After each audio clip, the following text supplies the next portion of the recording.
تو جہاں آپ کو کسی موذی سے ایذا کا ڈر ہو اس وقت یہ آیت اگر پڑھ دی جائے تو یہ انسان کو فائدہ دیتی ہے۔ پھر ہم نے اس کا تجربہ اور بھی کیا کہ مثلا ایک بچی ہے، اس کی شادی ہوئی اور اب اس کو ساس بہت تنگ کرتی ہے، اس نے جینا حرام کیا ہوا ہے،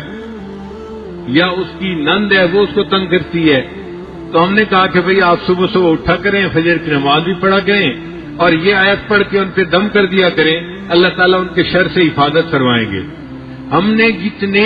بندوں کو یہ بات بتائی 100% اس کا نتیجہ پایا، ہم نے ہر بندے نے کہا اللہ نے ہمیں ان کے شر سے نجات عطا فرما دی۔ پھر اس کا ایک اور بھی استعمال ہے کہ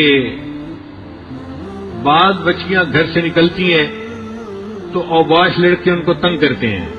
کالجوں یونیورسٹیوں میں جو لڑکیاں جاتی ہیں، تو اگر وہ اس آیت کو پڑھ کے پھونک دیا کرے تو راستے میں کوئی ان کو تنگ نہیں کرے گا، کسی سے ان کو ایذا نہیں ملے گی، اللہ ان کی حفاظت فرمائیں گے۔ تو اس آیت کے بہت سارے فوائد ہیں جو انسان ظاہری زندگی میں بھی حاصل کر سکتا ہے۔ وَجَعَلْنَا مِن بَيْنِ أَيْدِيهِمْ سَدًّا وَمِنْ خَلْفِهِمْ سَدًّا فَأَغْشَيْنَاهُمْ فَهُمْ لَا يُبْصِرُونَ۔